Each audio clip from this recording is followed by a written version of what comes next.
में कोयली कहा जाता है, अहिर कहा जाता है, कुंडी कहा जाता है, चमार कहा जाता है, धोबी कहा जाता है, पासी कहा जाता है, कटी कहा जाता है। हजारों जातियां हैं। लेकिन इतिहास में हम जब जाते हैं तो ये जो हजारों जातियों में आज दिखाई दे रहे हैं, उस समय उनकी एक पहचान है। जो बाहर से आए तो उन्होंने को आर्य कहा, हमारे लोग अनार्य कहा। उन्होंने अपने को देव कहा, हमारे लोग को दानव कहा। उन्होंने अपने को सुर कहा, हमारे लोग को असुर कहा।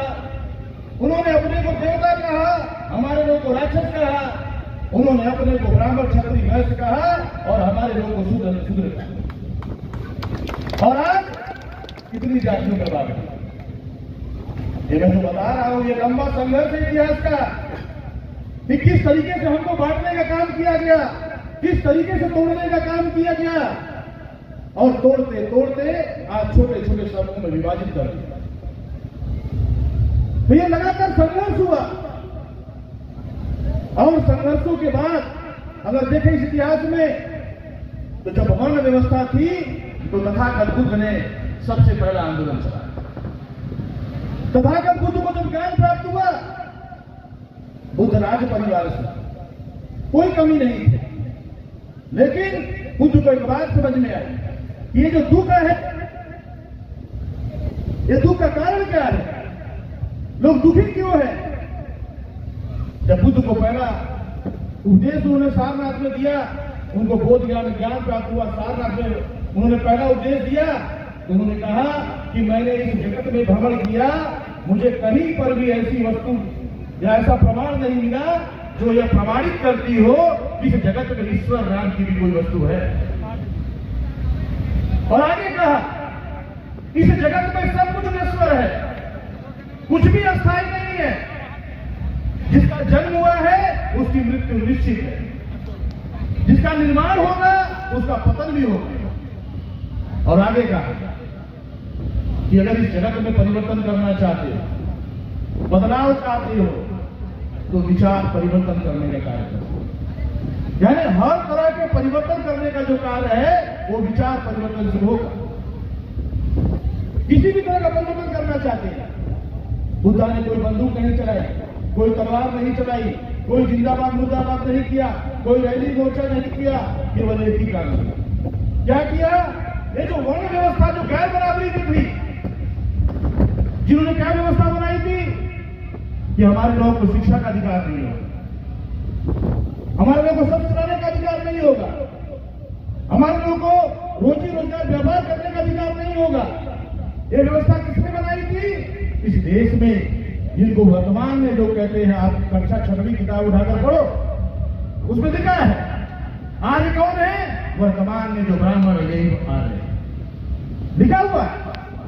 तो इन लोगों ने मनुस्मृति बनाई और हमको बांटा, और बांटने के बाद अधिकार वंचित किया। जरा आप सोचो, आपको शिक्षा से वंचित करना, स्वास्थ्य अधिकार से वंचित करना, रोजी रोजगार व्यापार से वंचित करना, इसका मतलब क्या है? गुलाम बना। क्यों? क्योंकि जब हम इस देश में शासक थे तो ये सारे अधिकार हमारे पास थे, और थे इसलिए हम शासक थे। इसका दूसरा मतलब क्या है? अगर आपके पास शिक्षा का अधिकार है, आपको सड़क चलाने का अधिकार है, आपको रोजी रोजगार व्यापार करने का अधिकार है, अगर ये अधिकार है तो ही आप भविष्य में शासक बन सकते हो, तो ही आप भविष्य में शासक बन सकते हो। लेकिन एक बड़ी चालाकी से नीति बनाकर इन सारे अधिकारों से वर्तमान में वंचित करने का काम चल रहा है। तो इतिहास में जो आंदोलन बुद्धा ने किया, उस क्रांति की वजह से बुद्धा ने केवल 5 लोगों को देखा, यहां तो बहुत सारे लोग। बुद्धा ने केवल 5 लोगों को पहला उपदेश दिया और कहा गांव गांव जाओ, नगर नगर जाओ, और इस देश में जो गैर बराबरी की व्यवस्था है, ऊंच नीच की जो व्यवस्था है, इसके विरोध में समानता की विचारधारा का निरंतर प्रचार और प्रसार करो। तो उस समय हमें शिक्षा से वंचित करने की वजह से ये समानता क्या होती है ये भी समझ में नहीं आ रहा था।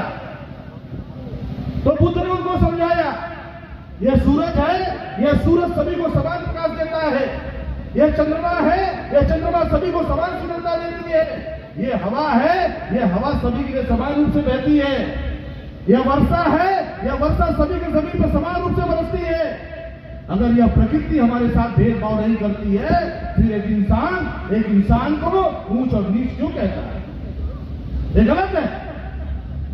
और बुद्ध ने जब ये बातें उनको समझाई, बुद्ध ने अपने जीवन के 90 साल की उम्र तक केवल एक ही काम किया, लोगों को समझाने, और उससे परिवर्तन हुआ।